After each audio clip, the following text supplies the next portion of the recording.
नमस्कार, आपण पाहताय कोकणचं नंबर 1 महा चॅनल कोकण 7 लाईव्ह बातमीपत्रात आपलं स्वागत। सुरुवात करूया हेडलाईन्सनं। हेडलाइन्सचे प्रायोजक आहेत पारुल यूनिवर्सिटी, यहाँ पॉसिबल है।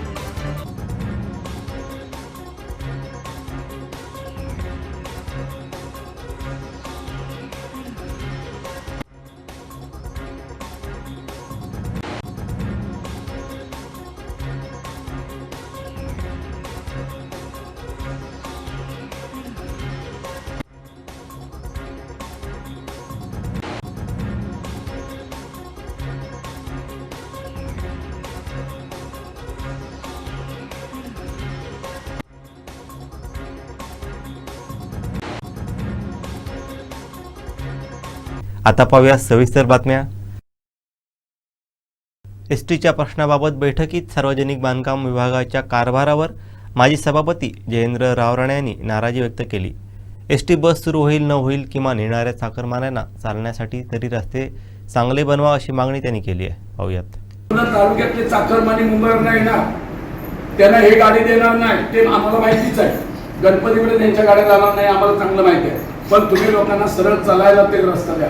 वैभव शहरापुरता तरी लोक येतात, आता सगळे चाकरमानी, कोणाचा कलर काढायचा आहे, कोणाचं काय करायचं आहे, सगळं करायचं आहे। पण आता जो इथे घुरीत घातलेला आहे तुम्ही या वैभवच्या ह्याच्यामध्ये, ते अचिन्याच्या पूर्ण लोरे तुझ्या सरपंचाच्या हद्दीपर्यंत आम्ही काल बघून आलो आणि ते काय चालवलंय ना तुम्ही, तर तुम्हाला तरी काय म्हणजे बघा, नाहीतर तुमच्या सर्टिफिकेट तपासावे लागतील आम्हाला। खरोखरच तुम्ही डेप्युटी इंजिनियर आहात का, खरोखर तुमचे शाखा अभियंता आहेत का, हे सगळं तपासावं लागेल। आणि हे बेबनशाही बंद करा, ऐकलात का? बेबनशाही बंद करा, चालवलाय तालुक्यात बंद करा। अफाट पैसा पालकमंत्र्यांनी दिला आणि दिसतच नाही लोकांना। खातो कोण पैसा? काय परिस्थिती आहे? दर 2 वर्षात जर 2,60,00,000 दिसत नसतील इथे आणि एवढे खड्डे पडत असतील, मग तुम्ही काय करायचं काय? तुम्ही तालुका नेऊन ठेवलाय कुठे रस्त्याच्या बाबतीत? आणि डांबरावर साहेबपट्टी एका रस्त्याकडे तुम्ही सांगितलं तर कुठे हे डांबर गाडी तो 20 फूट आहे, तो कळत साहेब तुम्ही आला ना तर मी रस्त्यातच थांबायला पाहिजे, खाली उतरून जायचं। काय परिस्थिती आहे? बरोबर नाही।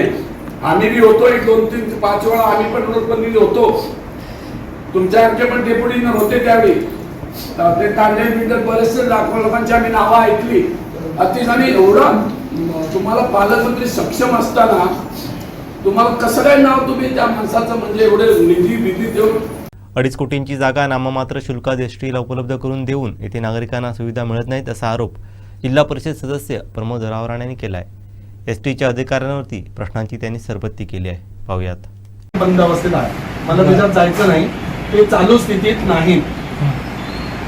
आपण कणकवली आगारात लावला नाहीये का? मग एवढं मोठं बस स्थानक आहे, तालुक्याचं ठिकाण आहे, 1000-1500 मुली इथे दिवसभर असतात, तर त्यांच्या सुरक्षेच्या दृष्टीने सीसीटीव्ही नको आहे का? साहेब, तुमची ही जागा मी 2007 पासून या एसटीला ही जागा मिळावी, त्याच्या अगोदर DH पवार साहेबांनी, भारतीय जनता पार्टीचे तालुका अध्यक्ष होते, त्यांनी पहिली मागणी केली। प्रमोद जठार साहेब असताना ह्या सगळ्या गोष्टी मार्गी लागल्या। आज ही 2.25 कोटीची जागा आहे, जी नाममात्र शुल्कात महसूल विभागाने साहेब तुम्हाला एसटी मंडळाला दिली। 2.25 कोटी रुपयाची किंमत आहे। ही इमारत एसटी मंडळाची नाही, तेव्हा आपण सगळ्यांनी प्रयत्न करून ही अल्पबचत भवनची महसूलची इमारत आहे, जी इमारत फुकट नाममात्र पैशात एसटी मंडळाला मिळाली। जर 2.25 कोटीची जागा सरकार तुम्हाला देतं, इमारत तुम्हाला देतं, मग तर आपण साधं टॉयलेट लावू शकत नाही का? स्वच्छ पाण्याची व्यवस्था करू शकत नाही का? एक सीसीटीव्ही लावू शकत नाही का? इथल्या सगळ्या बाहेरच्या पिकअप शेड आमच्या माजी नगराध्यक्षा नेहा मायनकर वगैरे या सगळ्यांनी केल्या, लोकांनी केलंय सगळं। इथलं बस स्थानकावरचं बोर्ड सुद्धा कुणाच्या तरी सौजन्याने लावलाय। तुमचे कमर्शियल गाडे इथे आहेत, तुमची उत्पन्नाची साधन इथे आहे, मग आपण 1 रुपया पण खर्च करणार नाही का? प्रवाशांना बसायची पण आपण व्यवस्था करणार नाही का? टॉयलेट बाथरूम साठी आपण नगरपंचायतीच्या टॉयलेट बाथरूम मध्ये आपण लोकांना पाठवणार आहे का? इथे प्रवासी उतरल्यानंतर समोरच्या वैभव लॉज मध्ये पैसे देऊन किंवा तिथे त्यांना विनंती करून तिथे टॉयलेट बाथरूम मध्ये जायला लागतं। लांब पल्ल्याचा जो प्रवासी उतरलाय त्याला काय माहिती आहे नगरपंचायतीचं टॉयलेट कुठे आहे, जे इथून 100 फुटावरती आहे, जे अनेक वेळा बंद असतं। एस.टी. महामंडळाच्या बाबत नागरिकांचा रोष आजच्या बैठकीत दिसलाय. संबंधित विभागानं आवश्यक त्या सुधारणा आपल्या कामकाजात करून घ्याव्यात. खासदार नारायण राणे व पालकमंत्री नितेश राणेंना अपेक्षित असलेलं काम सर्व विभागांनी करावं असं आवाहन सभापती सिद्धेश रावराणे यांनी केलंय. एस.टी. समस्यांबाबत आयोजित केलेल्या बैठकीत काय म्हणाले रावराणे पाहूयात. पालकमंत्र्यांनी तातडीने म्हणजे वैभवडी तालुका त्यांच्या मतदारसंघातील गाव तालुका, त्यामुळे त्यांनी तातडीने दखल घेऊन सन्मान्य आमचे बोपटे साहेब यांना कॉन्टॅक्ट करून मीटिंग अरेंज करायला सांगितले. त्याबद्दल आधी पालकमंत्र्यांचे आपल्या सर्वांच्या वतीने आपण आभार मानतो. कारण ऑन दी स्पॉट डिसिजन ही जी पालकमंत्र्यांची कन्सेप्ट आहे त्याला सुरुवात वैभवडी तालुक्यातून झाली, म्हणजे बस डेपोची ऑफिस झाली. याबद्दल कुठेही तीळ मात्र शंका आपण मनात ठेवू नका. आणि ती आपण ज्या सूचना 35 सूचना साहेबांकडे मांडल्या त्या नेमक्याच पालकमंत्र्यांकडे जातील. पालकमंत्री त्याची दखल घेतील आणि संबंधित विभागाला तशा सूचना करून वैभवडी तालुक्याला हा न्याय मिळेल अशी आपण आशा व्यक्त करूया. आणि आपण त्यांना तो 2-3 दिवसाचा कालावधी दिला आहे, तर निश्चितच ते त्यांचा प्रयत्न करतील. मुख्य साहेब आमचे त्याच्या मागे तातडीने लागतील. कारण पालकमंत्र्यांनी सांगितलं की वैभवडीचे मध्ये कुठलेही प्रश्न शिल्लक ठेवू नका, जेणेकरून आपल्याला मंत्रिमंडळ म्हणजे मंत्रालय स्तरावरती काय डिसिजन घ्यायचे, तालुका स्तरावरती काय घ्यायचे, तर जिल्हा स्तरावरती काय घ्यायचे, याच्यासाठी वेळ ओपन होईल. वेळ ओपन झाला तरच त्याच्यावरती सजेशन निघतील आणि आपल्याला कुठेतरी वेगळ्या पद्धतीने आपल्या गोष्टी सॉल्व्ह होत जातील. त्याबद्दल आधी गोपटे साहेबांनी आपला वेळ काढला आणि वैभवडी तालुक्यामध्ये तशी आढावा बैठक घेतली. त्याबद्दल त्यांचे आपण एक आभार व्यक्त करूया. आणि साहेब इथून पुढे तुम्ही प्रत्येक आठवड्याला वेगवेगळ्या आपण डिपार्टमेंटची प्रत्येक सरपंच असू दे, आमचे सर्व लोकप्रतिनिधी असू दे, या सर्वांना एकत्रित घेऊन, कारण आमचे ज्येष्ठ लोकप्रतिनिधी आमचे आहेत, त्यांच्या सूचना त्यांचं मार्गदर्शन घेऊन नितेश साहेबांना आणि राणे साहेबांना प्रेरित असं तालुका आपण घडवूया. नेमकंच तुम्ही आम्हाला त्या घडवण्यासाठी मदत करा. तुमची काय सूचना असेल त्याही आम्ही आमच्या आंदोलनात आणू. आणि इथून मागे साहेब ज्या गोष्टी झाल्या त्या विसरून ज्या आता पुढे नवीन काय सुरुवात करायची ती खऱ्या अर्थाने आपण राज्य परिवहन महामंडळाकडून आशा व्यक्त करूया. आणि घोडे साहेब इथे आले त्याबद्दल त्यांचे आभार व्यक्त करतो. साहेब हा रोष होता, इथून पुढे ज्या तुम्ही 100% काम करा आणि 100% आमच्या तालुक्याला न्याय मिळेल अशी मी सगळ्या तालुक्याच्या वतीने एक प्रथम नागरिक म्हणून पालकमंत्री यांनी टाकलेला विश्वास याच्या वतीने तुमच्याकडे आभार म्हणजे तुमच्याकडे आशा व्यक्त करतोय की निश्चितच तुम्ही पूर्ण करा. त्याबद्दल काही आम्हाला तीळ मात्र शंका नाही. तर हा विषय साहेब हा 25-25, 30-30 निवेदनं गेली होती त्याच्यावरती ती तुमच्याकडे पोहोचली नाही. त्यामुळे खालच्या तुमच्या अधिकाऱ्यांना तुम्ही सक्त सूचना द्या. कुठल्याही तालुक्यातून निवेदन येऊ दे, 8-4 तालुक्यातून निवेदनं आली ती प्रायोरिटीने साहेब तुम्ही लक्ष घाला. कारण खालचे अधिकारी काय करतात, कणकोणीतून तुमच्या इथे काय आणून द्यायचं, वैभवडीतून पुढे काय द्यायचं हे होत नाही. त्यामुळे साहेब ह्या रोषाला तुम्हाला प्रमुख म्हणून सामोरं जावं लागतं. त्यामुळे हा कुठेतरी रोष कमी झाला पाहिजे आणि तुम्ही तातडीने त्याच्यामध्ये लक्ष घाला. तुमच्या जे काय आता तुम्ही जे तयार करणार ज्या आम्हाला गोष्टी देणार आहात याची एक कॉपी पालकमंत्री साहेबांकडे जाऊ देत. पालकमंत्री साहेबांची इथे एक आढावा बैठक आपण घेऊ आणि आमच्या वैभवडीला एक वेगळा न्याय देण्याचा प्रयत्न तुम्ही करा. सर्वांच्या वतीने मी तुमचे आभार व्यक्त करतो. ही मीटिंग इथे संपली असे जाहीर. नव्यानं होणाऱ्या शिक्षण विभाग व महसूल विभागाच्या भरतीमध्ये सिंधुदुर्ग जिल्ह्यातील मुलांना प्राधान्य देण्याची मागणी आमदार प्रमोद जठार यांनी केली आहे. पाहूयात. काल माझ्याकडे सिंधुदुर्गातल्या जे D.Ed. B.Ed. बेरोजगार आहेत ती काही मंडळी माझ्याकडे आली. विधान परिषदेमध्ये मी एक विषय मांडला होता की महाराष्ट्रातल्या जे प्राथमिक शिक्षक असतील किंवा महसूलच्या क्लास 3, क्लास 4च्या ज्या भरत्या आहेत त्या ज्या भरती प्रक्रिया आहे ही जिल्हा संवर्ग म्हणून करण्यात येईल. जर सिंधुदुर्गाची जर एकूण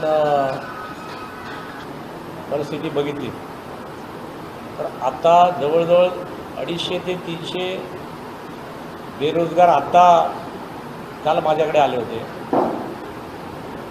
की ज्यांची मागणी होती की सिंधुदुर्गातच आम्हाला या भरतीमध्ये आम्हाला संधी मिळाली पाहिजे. कारण आता लवकरच ग्रामविकासच्या माध्यमातून जिल्हा परिषदेच्या शाळांमधल्या प्राथमिक शिक्षकांची भरती सुरू होईल. मी काल मागच्या अधिवेशनामध्ये जो विषय मांडला होता तो विषय होता की जिल्हा संवर्ग भरतीवर आज सिंधुदुर्गातल्या 752 शाळांमध्ये 752 गावामध्ये साधारणतः प्रत्येक गावात शाळा आहे. आता गावात या शाळेत जी मुलं आहेत ती इथली स्थानिक जी शिल्लक राहिलेली मंडळी आहेत त्यांचीच मुलं आहेत. म्हणजे 80% गाव बंद, घरं बंद, 20, 25, 30% जी राहिली आहेत त्यांची मुलं या इथल्या झेडपीच्या शाळेत जातात, प्राथमिक शाळेत जातात, बरोबर. आता ह्या मुलांना शिकवायला जे शिक्षक आहेत, म्हणजे जो रोजगार निर्माण झाला, 752 मध्ये ॲव्हरेज 3 शिक्षक आहेत, म्हणजे जवळजवळ 2000 शिक्षक आहेत. आता लॉजिक गणित समजून घ्या. म्हणजे एका सिंधुदुर्गामध्ये जर जिल्हा परिषदेच्या शाळा पकडल्या, गाव तिथे शाळा आहे, ॲव्हरेज 2 ते 3, सभापती साहेब बरोबर चुकलो, ॲव्हरेज 2-3 शिक्षक आहेत, म्हणजे 7 त्रिक 21, मी म्हणतो 2000, पावणे 2000 शिक्षक आहेत. आता या शिक्षक, या 2000 शिक्षक या पदाचे पहिले मानकरी, पहिले लाभार्थी, पहिले हक्कदार हे माझ्या सिंधुदुर्गातली मुलं झाली. हा माझा आग्रह नाही, माझा हट्ट आहे. तुम्ही काय मोठे प्रकल्प जेव्हा आणाल तेव्हा आणाल, तुम्ही रिफायनरी आणाल तेव्हा आणाल, तुम्ही काय जहाजं बांधणार तेव्हा बांधणार, तुम्ही जे काय मोठे प्रकल्प येऊ घातलेले आहेत आणू देत. माझंच सरकार आहे, माझेच पालकमंत्री आहेत, माझेच मुख्यमंत्री आहेत, ते ज्यांना आणायचे ते आणू देत. पण पत्रकार मंडळी, किमान जो रोजगार आमच्या पोराबाळांच्या शाळेत जाण्यामुळे आमच्या हक्काचा आहे तो तर आमच्या पोरांना मिळू द्या. आज तिथे सुद्धा 70-80 नाही तर 90% लोक या जिल्ह्याच्या कोकणाच्या बाहेरचे. सभापती बरोबर आहे का चुकला माझं म्हणणं? उदाहरण दाखल सांगतो. माझं शिरोली गाव आहे, मी माझ्या शाळेत गेलो, 20-21 मुलं आहेत, 3 शिक्षक आहेत, एक बीड, एक लातूर, एक अहिल्यानगर. म्हणजे आम्ही जेव्हा लहान शिकलो, मी पण पहिली दुसरी जिल्हा परिषद शाळेत शिकलो, तू पण शिकला असेल ना रे, तू पण शिकला असेल ना रे. प्रत्येक शाळेमधले गावचेच तांबे मास्तर, गावचेच कदम मास्तर, गावचेच कुलकर्णी मास्तर, गावचेच जटर मास्तर, गावचेच ललित मास्तर. खरं आहे की काय? आपल्याच गावचे मास्तर होते, ते गावातच राहत होते, तेच गावातल्या मुलांना शिकवत होते, ते उचलून आणत होते पोरांना, शाळेत जात नव्हते म्हणून. आज मला सांगा, या 2000 शिक्षकांचा जो काही रोजगार आहे त्याच्यावरती पहिला हक्क सिंधुदुर्गातल्या माझ्या मूळ माणसाच्या पोराबाळांचा. ही झाली सिंधुदुर्गाची अवस्था. तशीच रत्नागिरीची असं, रत्नागिरीत जवळजवळ 5000 शिक्षक जिल्ह्यामध्ये, सिंधुदुर्गात 2000 शिक्षक, रायगडमध्ये 5000 शिक्षक. म्हणजे तुम्ही ही जर कोकण जर अगदी, माझं तर आग्रह आहे जिल्हा सहवर्ग व्हावा, पण पूर्वी 1990ला विभागीय मंडळं होती. म्हणजे कोकणातली भरती पालघरपासून सिंधुदुर्गापर्यंत ही कोकणातच होत होती. ललितसाहेब बरोबर. आता अख्ख्या महाराष्ट्रातली लोक येतात. बरं, हे त्यांच्या पण फायद्यात आहे. म्हणून पत्रकार मंडळी, माझी आग्रहाची मागणी तुमच्या माध्यमातून आहे. पालकमंत्री महोदयांना सुद्धा माझं आग्रह आहे. मी अधिवेशनात प्रश्न मांडलेला आहे, मी शिक्षण मंत्र्यांना जाऊन भेटलेलो आहे. विद्यार्थ्यांनी प्रत्येक गोष्टीमागे का आणि असं का असे प्रश्न विचारण्याची जिज्ञासा ठेवावी. प्रश्न विचारणारी तरुणाई भारताला महासत्ता बनवेल असा विश्वास आमदार प्रमोद जठार यांनी विजयदुर्ग विश्व हेलियम डे कार्यक्रमादरम्यान व्यक्त केला आहे. ह्या दिवसाचं महत्त्व लक्षात घेऊन आपला वेळ म्हणून आपण सर्वजण इथे आलेला आहोत. ॲक्च्युली त्यासोबतच जठार साहेबांचं सगळ्यांच्या वतीने त्यांना एक चांगलं पद मिळालेलं आहे, त्यासाठी त्यांचं सगळ्यांच्या वतीने अभिनंदन करतो. आणि अशीच वाटचाल सेंट्रल हॉलपर्यंत व्हावी ह्याही शुभेच्छा देतो. सेंट्रल हॉल म्हणजे पार्लमेंटमधला सगळ्यात महत्त्वाचा घटक समजला जातो. तर विजयदुर्गला इतिहास फार जुन्या काळापासून आहे. अगदी भोजराजापासून, शिवाजी महाराजांपासून, आंग्रे घराण्यापासून रूपांपर्यंत आहे.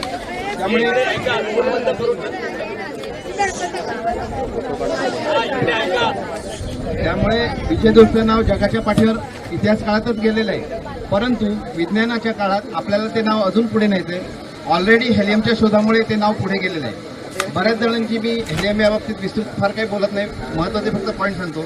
अशी एक समजूत काही आहे की अशी छोटीशी दुर्बीण आणि ही आता प्रतिकात्मक ठेवली इथे आणि 2-3 जण येऊन पाहणी करून हेलियम शोधून गेले, असं नाही झाले.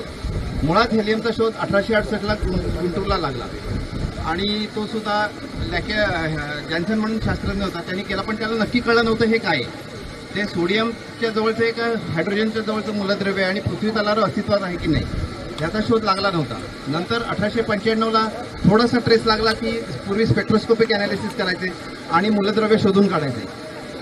ग्रहणाच्या काळात जेव्हा सूर्याच्या शलाका निर्माण होतात त्यावेळेला हे मूलद्रव्य अधिक प्रखरपणे दिसतात आणि म्हणूनच 1898ला जेव्हा ग्रहण होतं, पूर्ण खग्रास ग्रहण होतं, तेव्हा विजयदुर्गची निवड करण्यात आली.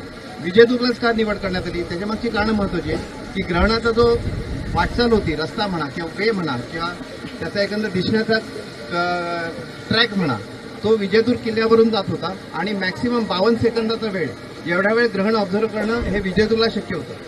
दुसरी गोष्ट, विजयदुर्गला चारी बाजूनी तटबंदी असल्यामुळे संरक्षण होतं. पूर्वीचे लोक अंधश्रद्ध होते, ग्रहण वगैरे काळात बाहेर पडायचं नाही, दुसरा कोण बाहेर पडला त्याला त्रास द्यायचे, बरेच ठिकाणी ब्रिटिश शास्त्रज्ञांना त्रास झालेला होता, म्हणून त्यांनी विजयदुर्गची निवड केली. त्यामुळे विजयदुर्ग हे स्थान त्या दृष्टीने त्यांनी निवडण्यात आलं. विजयदुर्गला किरकोळ लोक आले असं नाही, श्रीलंकेहून एक नेव्हीची शिप निघाली, जवळजवळ 400 लोक त्याच्यात होते. सगळ्या मिलिटरीच्या लोकांना त्यावेळी ट्रेनिंग देण्यात आलं आणि विजयदुर्ग बंदरात ते 18 जानेवारीला दाखल झाले. आल्या येताना वाटेत त्यांचं 12 ते 18 वेळा त्यांना ट्रेनिंग देण्यात आलं, कारण पूर्वी कॉम्प्युटर नव्हता, घड्याळं नव्हती, कुठली दळणवळणाची साधनं नव्हती. अशा काळात प्रत्येक सेकंदाचं निरीक्षण कसं नोंदवायचं यासाठी त्यांना ट्रेनिंग देण्यात आलं. जवळजवळ 80 मोठे पेटारे भरून सामान आपल्याला इथे उतरवण्यात आलं.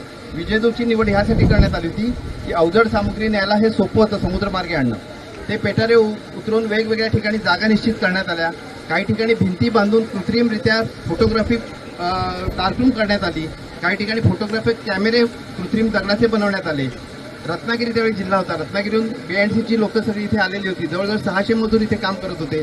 काही फोटोग्राफिक प्लेट डेव्हलप करण्यासाठी झोपड्या बांधण्यात आल्या. तर ठिकठिकाणी दुर्बिणी बसवण्यासाठी, दुर्बिणी म्हणजे केवढ्या होत्या, जवळजवळ 10 फूट लांबीच्या 8-8 इंच 1-1 फूट व्यास असलेल्या दुर्बिणी होत्या. त्या दुर्बिणी फिक्स राहाव्यात, हलू नयेत, वाऱ्याचा त्याच्यावर परिणाम होऊ नये यासाठी ठिकठिकाणी प्लॅटफॉर्म बांधण्यात आले. त्यातले थोडेच आता शिल्लक आहेत आणि ह्या प्लॅटफॉर्मला पूर्वी ब्रिटिशांना ब्रिटिश साहेब म्हणायचे, ते साहेबांचे ओटे म्हणून आपण ओळखलं जातं. काळाच्या पडद्याआड हे साहेबांचे ओटे गेले होते, परंतु त्यांचं पुन्हा पुनरुज्जीवन करण्याचं काम जठर साहेबांनी निश्चित केलेलं आहे आणि त्यामुळे विज्ञानाला एक प्रगती मिळेल. आपल्या विजयदुर्गवासियांचं आणि देवगड तालुक्यातल्या सगळ्यांचंच हे काम आहे की एवढा मोठा आपल्याला ऐतिहासिक वारसा लाभलेला आहे, तो जगात ऑलरेडी पोचलेला आहे, फक्त त्याचं एक्सप्लॉयटेशन करायचं आहे, तो कानोकानी पोचला पाहिजे. परंतु दुर्दैवाची परिस्थिती अशी आहे की स्थानिकांनाच हे हेलियम म्हणजे काय प्रकरण हे माहिती नसतं, हेलियमचा शोध काय हे माहिती नसतं.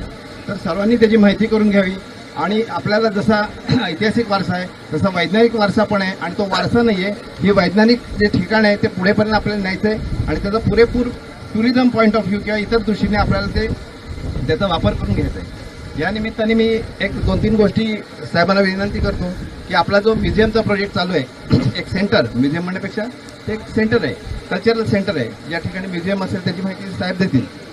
तर ती ही फेज 1 आहे, आपल्याला अजून बरेच टप्पे गाठायचे आहेत आणि आता आपल्याला काळजी नाही आहे. पूर्वी फंडिंगची काळजी असायची, आता ती काळजी नाही आहे. दुसरी एक माझी अशी रिक्वेस्ट आहे की ऑलरेडी एक जेटी आपल्या इथे पुरी झालेली आहे, बरोबर समोर माडबन आहे. माडबनला जर जेटी करून रोरो सर्व्हिस सुरू केली तर रत्नागिरीहून येणाऱ्या सगळ्या पर्यटकांना किंवा इतर लोकांनाही ट्रॅफिक खूप म्हणजे अंतर खूप कमी होईल. इथल्याही लोकांना विजयदुर्गला जाणं रत्नागिरीला जाणं शक्य होईल. बोटीची कामं असणारे बरेच जण रत्नागिरीला जातात, त्यांनाही रत्नागिरी जवळ पडेल आणि ऑलरेडी एक जेटी बांधलेली असल्यामुळे हे काम शक्य आहे, तर त्याचा कृपया पाठपुरावा करावा.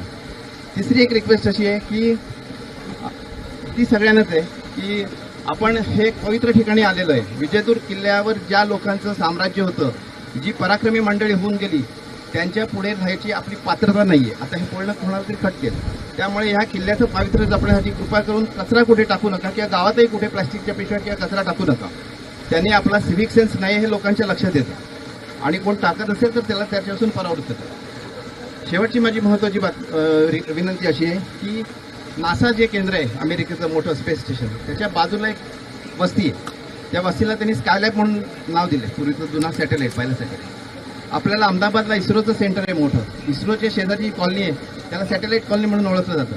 सिमिलरली विजयदुर्गची जर ओळख विजयदुर्गच्या इतिहासाबरोबर हेलियमसाठी जर जायचे असेल, काजीसाहेब पुढे, सरपंच काजीसाहेब हां, आणि जठार साहेब यांना माझी अशी विनंती आहे की विजयदुर्गला एखाद्या मोठ्या भागाला हेलियम परिसर म्हणून नाव द्यावं, की जे कायमस्वरूपी विजयदुर्गशी असोसिएटेड राहील आणि लोकांना उत्सुकता निर्माण होईल, हे हेलियम म्हणजे नक्की काय आहे, कशासाठी हे नाव दिलंय, या दृष्टीने माझी विनंती आहे. मला 2 मिनिटं बोलायला वेळ दिला ह्याबद्दल धन्यवाद. एक स्वप्न तब्बल 32 वर्षांनी सिंधुदुर्ग जिल्ह्यातील पहिल्या पंचतारांकित हॉटेलचा मार्ग मोकळा झाला असून रोजगार निर्माण करणारे अनेक प्रकल्प जिल्ह्याच्या उंबरठ्यावरती आहेत, अशी माहिती सिंधुदुर्ग जिल्ह्याचे पालकमंत्री नितेश राणे यांनी दिली आहे. आज आपल्या सिंधुदुर्गासाठी एक ऐतिहासिक दिवस आहे. सोनाऱ्या अक्षरेमध्ये लिहून ठेवणारा दिवस आहे. आदरणीय राणेसाहेबांनी आपल्या सिंधुदुर्ग जिल्ह्याला पर्यटन जिल्हा म्हणून ओळख दिली. महाराष्ट्रातला एकमेव पर्यटन जिल्हा म्हणून सिंधुदुर्गचं नाव पुढे आलं. उद्दिष्ट एवढंच होता की जिल्ह्यामध्ये पर्यटनाच्या माध्यमातून रोजगार निर्मिती व्हावी, तरुण तरुणीच्या 2 हाताला काम मिळावं, आपली उलाढाल वाढावी, आपले दरडोई उत्पन्न वाढावं आणि पर्यटनाच्या नकाशावर सिंधुदुर्गचं नाव जगाच्या पाठीवर घेण्यात यावं. आज 32 वर्षानंतर आदरणीय मुख्यमंत्री देवेंद्र फडणवीसजींच्या उपस्थितीत आणि दोन्ही उपमुख्यमंत्री आणि पूर्ण मंत्रिमंडळाच्या उपस्थितीत MTDC, ताज हॉटेल आणि स्थानिक संघ यांच्यामध्ये त्रिपक्षीय करार झाला. या करारामुळे आता आपल्या सिंधुदुर्ग जिल्ह्यामध्ये पहिलं पंचतांत्रिक हॉटेल 5 स्टार हॉटेलचा मार्ग मोकळा झालेला आहे. या 5 स्टार हॉटेलमुळे आपल्या जिल्ह्याच्या दरडोई उत्पन्नामध्ये, स्थानिक बाजारपेठामध्ये आणि तरुण तरुणींना दर्जेदार नोकऱ्या मिळण्यासाठी मार्ग मोकळा झालेला आहे. आता आपल्या जिल्ह्यामध्ये दर्जेदार खर्च करणारा पर्यटक येईल, बाजारपेठामध्ये हातभार लावेल आणि जिल्ह्याच्या विकासाला अजून मोठा करेल. या निमित्ताने मी आदरणीय राणेसाहेबांचं स्थानिक आमदार म्हणून, माजी मंत्री म्हणून दीपक केसरकरजींचं, आदरणीय निलेश राणेजींचं, आदरणीय रवी चव्हाणजींचं सगळ्या जणांचं मनापासून आभार मानतो.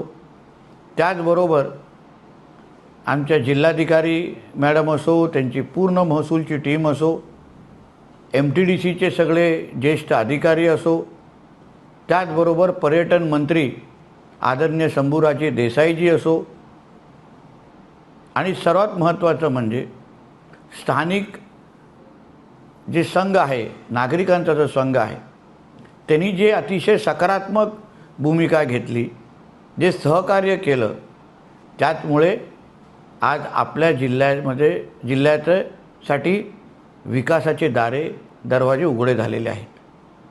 यापुढे आमच्या तरुण तरुणींना रिव्हर्स मायग्रेशनच्या निमित्ताने परत एकदा आमच्या सिंधुदुर्ग जिल्ह्यामध्ये येण्यासाठी त्यांचे दारं मोकळे झालेली आहे. आणि मी जाता जाता एवढंच सांगेन, ये तो सिर्फ शुरुआत है किंवा ये तो सिर्फ ट्रेलर है, पिक्चर तो अभी बाकी है. अजून खूप असेच पर्यटनाच्या दृष्टिकोनातून रोजगार निर्मिती करण्याचे प्रकल्प आमच्या सिंधुदुर्गाच्या उंबरठ्यावर उभे आहेत. मी सर्व सिंधुदुर्गकरांचं जिल्ह्याचा पालकमंत्री म्हणून मनापासून तुमच्या सगळ्यांचं अभिनंदन करतो. शिवसेनेचे जिल्हाप्रमुख तथा सावंतवाडीचे माजी नगराध्यक्ष व विद्यमान नगरसेवक संजीव परब यांच्या वाढदिवसाचं औचित्य साधून वेंगुर्ला तालुका शिवसेनेच्या वतीने विविध सेवाभावी व समाजोपयोगी उपक्रम राबवून त्यांचा वाढदिवस साजरा करण्यात आला. यावेळी रुग्णसेवा, शैक्षणिक सुविधा आणि पर्यावरण संवर्धनाच्या माध्यमातून वाढदिवसाला सामाजिक बांधिलकीची जोड देण्यात आली.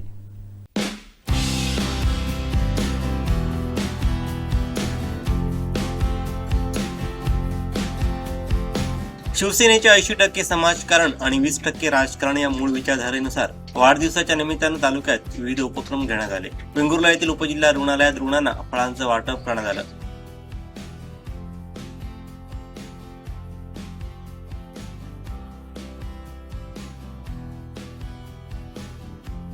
तसंच तालुक्यातील प्राथमिक शाळांना विद्यार्थ्यांच्या सुविधेसाठी सिलिंग फॅन भेट देण्यात आले.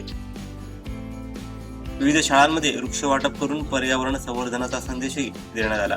यावेळी पंचायत समिती उपसभापती सचिन देसाई, तालुका प्रमुख बाळा दळवी, शहर प्रमुख अजित राऊळ, उपजिल्हा प्रमुख सिद्धेश उर्फ भाई परब, युवासेना जिल्हा प्रमुख हर्षद डेरे, नगरसेविका लीना महापणकर, महिला तालुका प्रमुख शीतल साळगावकर, माजी उपनगराध्यक्षा अस्मिता राऊळ, युवासेना तालुका प्रमुख स्वप्नील गावडे, तालुका सचिव संजय गावडे, सत्यवान साटेलकर, विभाग प्रमुख संजय परब, नयन पेडणेकर, मयूर आरोलकर, संतोष परब, संदीप पेडणेकर, प्रथमेश सावंत, उमेश आरोलकर, उमेश नाईक, रोहित रेडकर, वालावलकर, मनीष रेवणकर, ज्योत्स्ना केळुसकर यांच्यासह शिवसैनिक उपस्थित होते. यावेळी उपस्थित शिवसेना पदाधिकारी व कार्यकर्त्यांनी संजू परब यांना वाढदिवसाच्या शुभेच्छा देत त्यांना उदंड आयुष्य, उत्तम आरोग्य आणि पुढील सामाजिक व राजकीय वाटचालीसाठी शुभेच्छा दिल्या.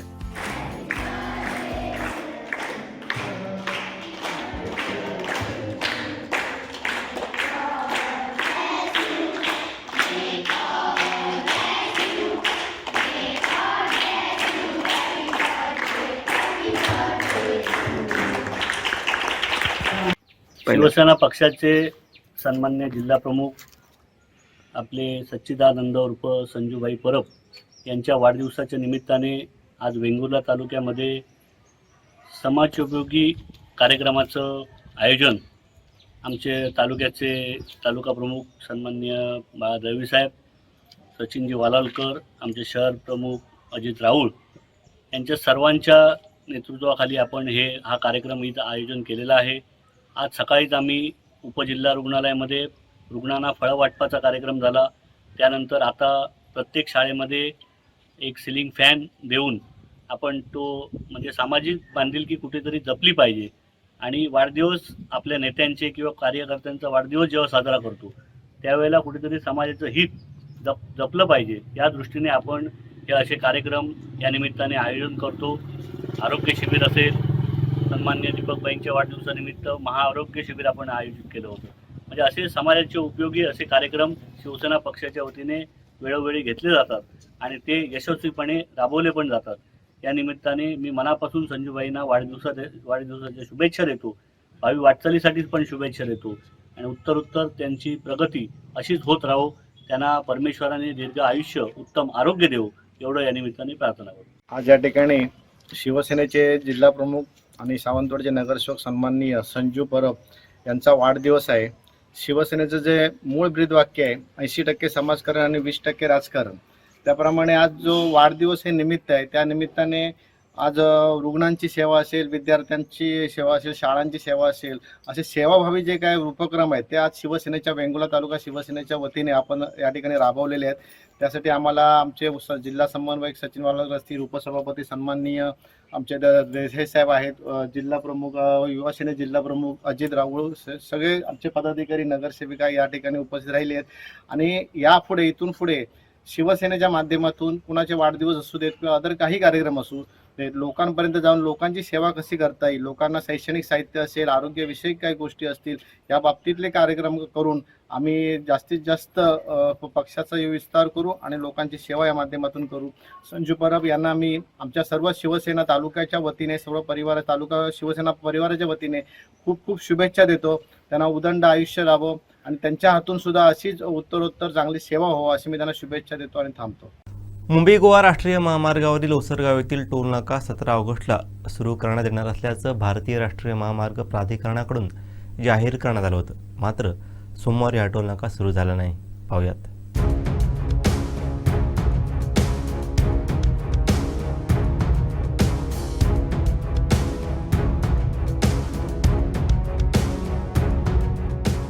मुंबई गोवा राष्ट्रीय महामार्गावरील ओसरगाव येथील टोल नाका 17 ऑगस्टला सुरू करण्यात येणार असल्याची माहिती भारतीय राष्ट्रीय महामार्ग प्राधिकरणाकडून जाहीर करण्यात आली होती. मात्र सोमवारी टोल नाका सुरू झाला नाही. सिंधुदुर्ग जिल्ह्यातील मुंबई गोवा महामार्गाजवळ ओसरगाव येथे असलेला टोल नाका सोमवारी 17 ऑगस्टला सुरू होणार होता. पण तांत्रिक कारणामुळे 17 ऑगस्टचा मुहूर्त टळलाय. दरम्यान टोल प्लाझा सुरू करण्याच्या दृष्टीने आवश्यक तांत्रिक हालचालींना वेग आला असून विविध यंत्रणांच्या चाचण्या सुरू असल्याची माहिती मिळत आहे.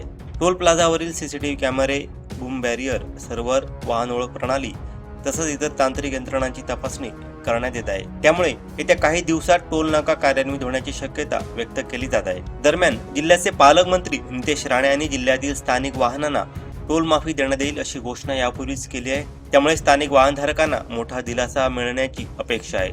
मात्र टोल सुरू झाल्यानंतर सिंधुदुर्गातील स्थानिक वाहनांना टोल माफीसाठी नेमकी कोणती लेन वापरावी लागणार, वाहनांची ओळख कशी निश्चित केली जाणार आणि सिंधुदुर्गमध्ये ट्रान्सफर असलेल्या वाहनांना टोल माफीचा लाभ कशा पद्धतीने मिळणार याबाबत नागरिकांमध्ये उत्सुकता आहे. नशामुक्त सिंधुदुर्गच्या मोहिमेला आता मटका जुगारमुक्त जिल्ह्याची जोड देणार असून जिल्ह्यातील अवैध धंद्यांवरती कठोर कारवाई केली जाईल. तसंच गांजा विक्री करणाऱ्या एकाही व्यक्तीला जिल्ह्यात थारा दिला जाणार नाही असा कडक इशारा पालकमंत्री नितेश राणे यांनी पत्रकार परिषदेत दिला आहे.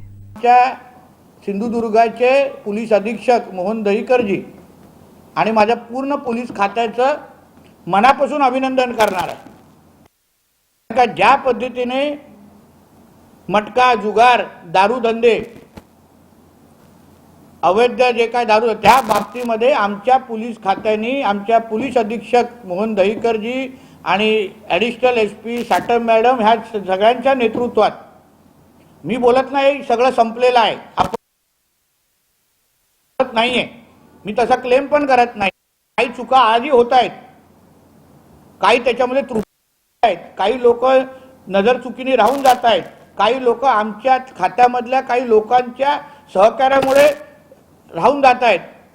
पण कारवाया बघा किती होत आहेत. तुम्ही पत्रकार म्हणून मी तुम्हाला विनंती करेन, गेल्या 1 वर्षामध्ये तुमच्या वृत्तपत्रामध्ये YouTube चॅनलवर तुम्ही गांजा मटका या संदर्भातले तयार केलेल्या बातम्यांची संख्या बघा. माझ्यासाठी गेल्या वर्षीची संख्या मोजा, या वर्षीची संख्या मोजा आणि मला सांगा फरक पडलाय की नाही.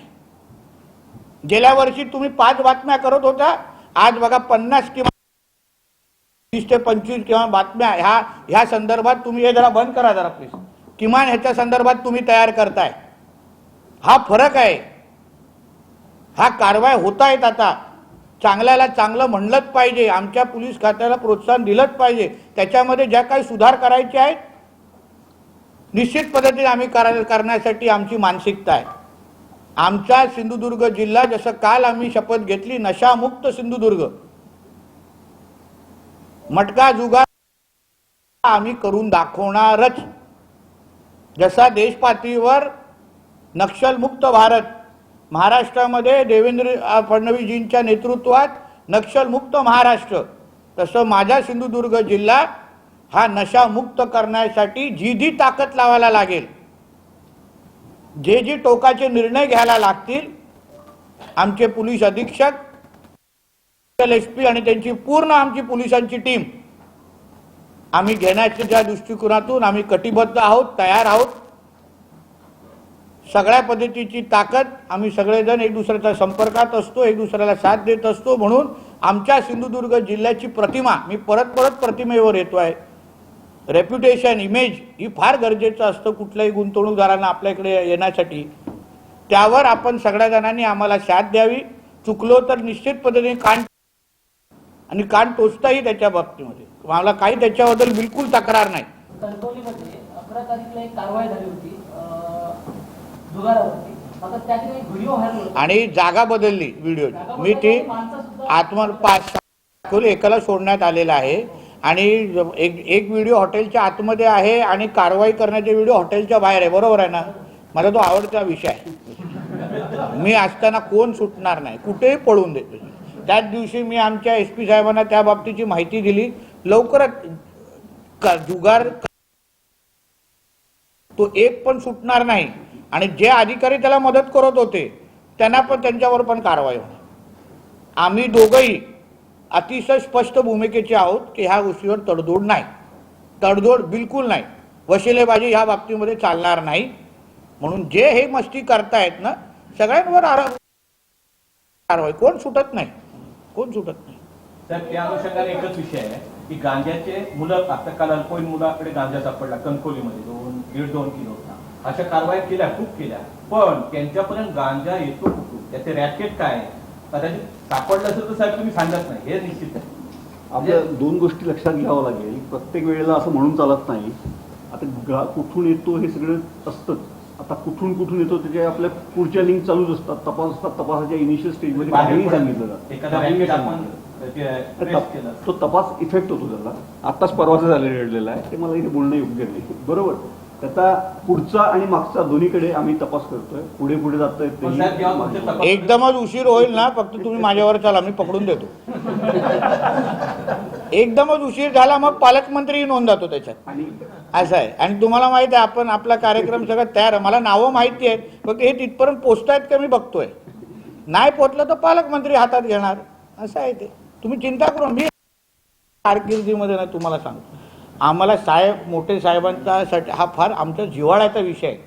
निलेश साहेब, आम्ही सगळेजण या जिल्ह्यामध्ये एकाला ठेवणार नाही जे ड्रग्ज आणि गांजाने हे करतात. तुमचं बघत असतील तर मी तुम्हाला आज सांग, प्रत्येकाला पोचणार. आम्ही स्वतः कारवाईसाठी खालती उतरणार. जे काय हातपाय काढायचे सगळ्यांचे तेही काढू, पण भीती वाटली पाहिजे आमच्या जिल्ह्यामध्ये पुढे गांजा आणि ड्रग्ज आणण्यामध्ये. आणि सोडणार नाही, मी तुम्हाला सांग. माझ्या कारकिर्दीमध्ये कोणी मस्ती करूच नाही. मी पूर्ण उच्चाटन करून पुढच्या पदावर जाणार आहे, मी तुम्हाला आज सांगतो. माझा कार्यक्रमच तेवढा आहे. एका बाजूला नोकऱ्या, दुसऱ्या बाजूला ह्या संदर्भात ड्रग्ज मुक्त. दुसरा मी माझं उद्दिष्ट नजरेसमोर काहीच नाही. आणि त्या अँगलने मी चाललेलो. आज नाही तर उद्या नाही तर परवा, नाही तर मी आहेच. व्यवसायात यश मिळवणं जितकं महत्त्वाचं, तितकी दुराशी राष्ट्रभक्ती जपणंही गरजेचं असतं. याचा वस्तुपाठ कुडाळच्या श्री विनायक सुझुकी शोरूमनं घालून दिला आहे. 15 ऑगस्टला स्वातंत्र्य दिनानिमित्त अत्यंत उत्साहात ध्वजारोहण पार पडलं.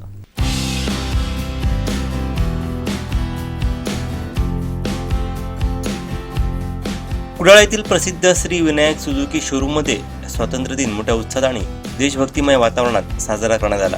हा सोहळा पाहण्यासाठी स्थानिक नागरिक आणि कर्मचाऱ्यांची मोठी उपस्थिती होती.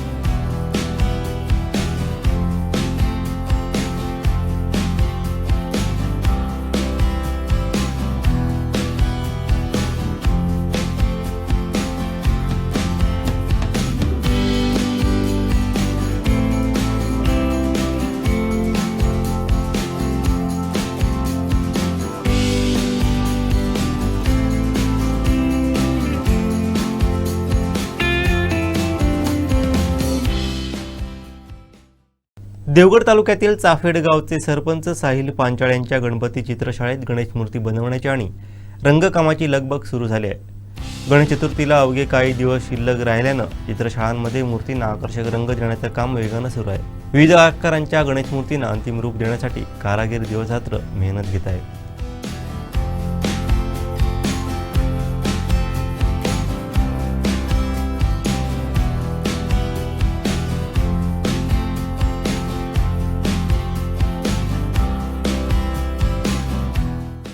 गणेश चतुर्थीला अवघे काही दिवसच शिल्लक राहिलेले असताना गावात ठिकठिकाणी गणपती चित्रशाळांमध्ये गणपती रंगवण्याची तसेच गणपतीची लगबग आपल्याला पाहायला मिळत आहे.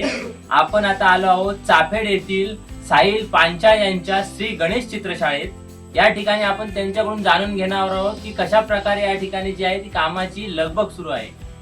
साहिलजी, काय सांगाल आपल्या एकंदरच या शाळेत एकंदरच आपल्या कामाची लगबग कशा प्रकारे सुरू आहे? आज आपल्या या ठिकाणी कशा प्रकारे जे आहे ते रंगकाम किंवा जे काय आहे ते कशा प्रकारे सुरू आहे, काय सांगाल त्याबद्दल 2 शब्द? आपल्या इथे आता रंगकाम तसं म्हणायला गेलं तर अंतिम टप्प्यात आहे.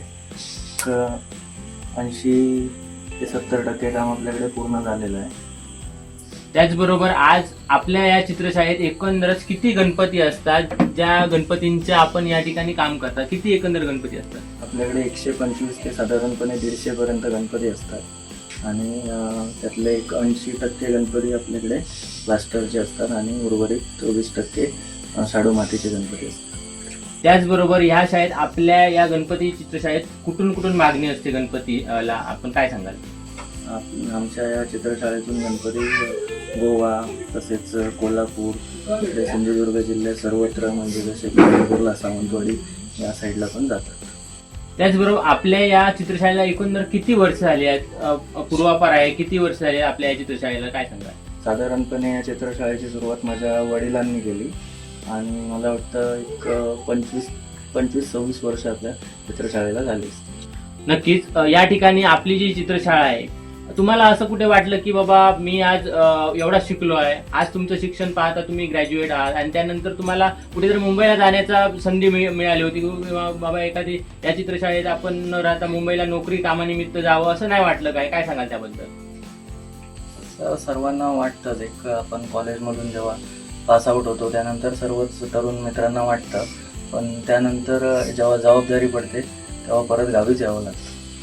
नक्कीच या ठिकाणी आपल्यासोबत किती या ठिकाणी कर्मचारी वर्ग आपल्यासोबत काम करतात, त्याबद्दल काय सांगाल? आपल्या चित्रशाळेमध्ये बरीचशी तरुण मुलं जी कॉलेजमध्ये शिकता आपल्याकडे काम करत आहेत, अशी 7-8 जण आपल्याकडे आहेत. नक्की त्यांच्या तुम्ही रोजगाराचा जो काय प्रश्न आहे तो गणेश चतुर्थी साठी आणि गणपती रंगवण्याच्या कामाच्या वेळी तुम्ही तो सॉल्व्ह केलेला आहे. नक्कीच त्याचबरोबर आपल्या या चित्रशाळेत एकंदरच कशा प्रकारच्या कलरची आपण ज्या गणपतीला जो कलर वापरतात तो कुठच्या प्रकारचा वापरतात, त्याबद्दल काय सांगा? आपल्याकडे कलर काम म्हणायला गेलं तर सर्व प्रकारचं होतं. त्याचबरोबर एक मुंबईमध्ये जसे आपण गणपती बघतो तशा प्रकारे धोतर, पेटेश आणि जे बाकी डायमंड वर्क वगैरे आहे त्या पद्धतीचं पण काम आपल्याकडे सर्व होतं. निश्चितच आपल्या या चित्रशाळेत जे डाय बनवता ते डाय आपण किती प्रकारच्या बनवल्या आहेत, त्याबद्दल काय सांगा? आपण एक पूर्ण वर्षभर आपल्याकडे मॉडेलचं काम सुरू असतं. जे मॉडेल आपले पेन अमरापूर इथे जातात आणि तिथे त्याच्या डाय बनवून त्यातनं एक हजारो लाखो गणपती प्लास्टरचे विकले जातात. निश्चितच आज या आपल्या गणपतीचं कसलं काम चालू आहे, त्याबद्दल रेखणीचं काम चालू आहे, काय त्या रेखणीबद्दल आपण सांगाल आणि त्यासाठी तुम्ही स्पेशालिटी काय असते किंवा कोण त्याचं काम करतो, कारण हे महत्वाचं काम आहे रेखणीचं. त्याच्यावरच जे काय आहे ते बाप्पाचं जे आहे ते एकच जर त्याचं चित्र आपल्या समोर येतं किंवा बाप्पाचं रूप त्याच्यावरून साकारलं जातं, त्याबद्दल आपण थोडक्यात सांगा. रेखणीचं काम तसं म्हणायला गेलं तर करताना एकच भावना असते की आपण गणपती समोर कुठेही उभे राहिलो तरी गणपती आपल्याकडेच बाबा पाहतोय असं वाटलं पाहिजे. हे एवढं एक लक्षात ठेवून आपण काम करत असतो आणि आपल्या चित्रशाळेमध्ये मी स्वतः करतो रेखणीचं काम. 1-2 मुलं पण शिकत आहेत कॉलेजची, त्यांना पण शिकवतो आपण, सुरू आहे. आता ह्या ज्या धोतरला जे काय आहे ते कलरचं काम असेल, त्यांना खडे बसवण्याचं काम असेल, ते आता कुठच्या टप्प्यात आले ह्या मूर्तीबाबत? ह्या मूर्तीमध्ये आता रेखणी झाली की डायमंड वर्कचं काम झालं की मूर्ती रेडी होईल. ओके, ही आता कुठे जाणार आहे, म्हणजे कुठच्या गावात जाणार आहे ही मूर्ती? ही मूर्ती डिगस कुडाळला जाते. कुडाळवरून देखील आपल्या या ठिकाणी मूर्तीसाठी मागणी असते. या ठिकाणी आपण पाहिलात की श्री गणेश चित्रशाळा जी चापेडची आहे त्या ठिकाणी जिल्ह्यातून, कोकणातून ठिकठिकाणच्या लोकांच्या जे आहे ते मोठ्या प्रमाणात जी काही मागणी असते.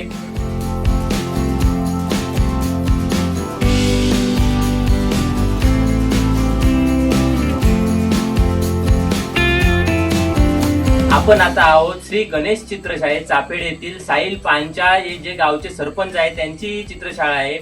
त्यांच्यासोबत त्यांच्या सहचारणी देखील या कामात त्यांना हातभार लावत असतात.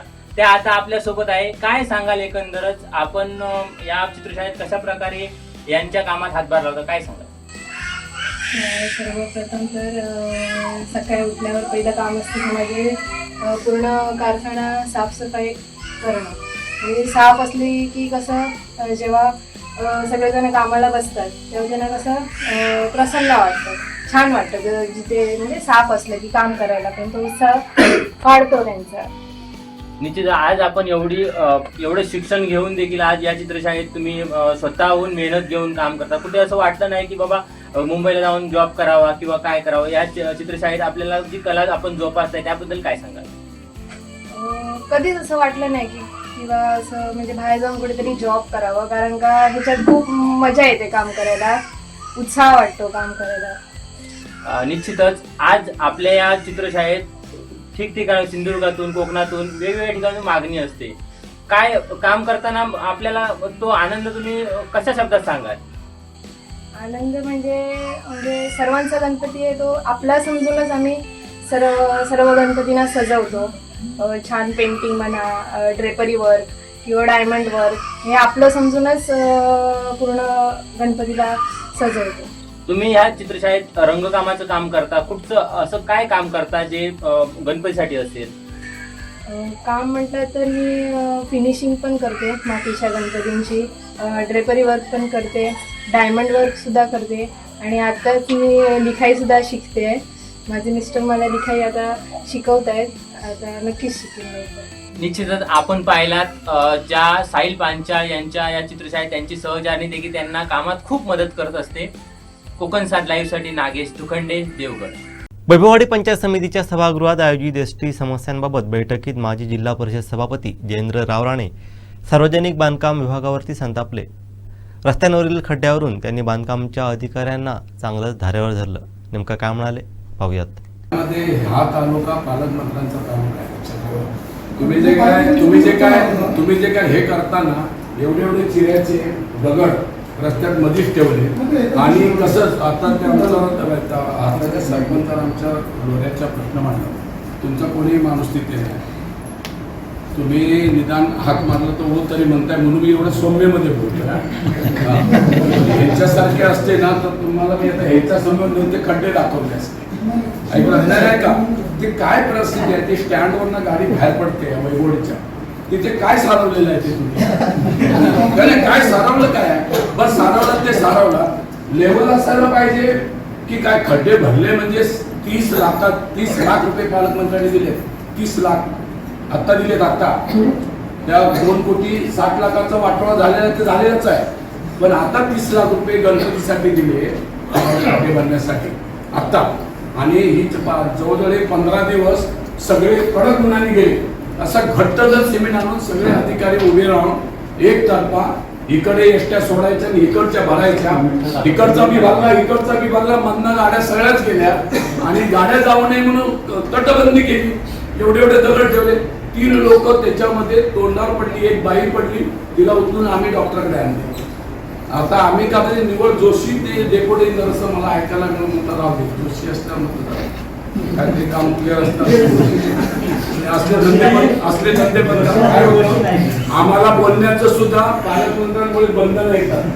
पालकमंत्र्यांना मी तुम्हाला पाहिजे तेवढे पैसे देतो, तुम्ही कशाला हे करता, पण ते पैसे सगळे जर तुम्ही खात राहिला तर का वैभव तालुका उपाशी मिळेल. तुम्ही खाऊ नका पैसे जास्त नाही. हे म्हणजे कोण खाते हे नाही. शेवटी ठळक घडामोडी पुन्हा एकदा. हेडलाईन्सचे प्रायोजक आहेत पारुल युनिव्हर्सिटी. यह पॉसिबल है.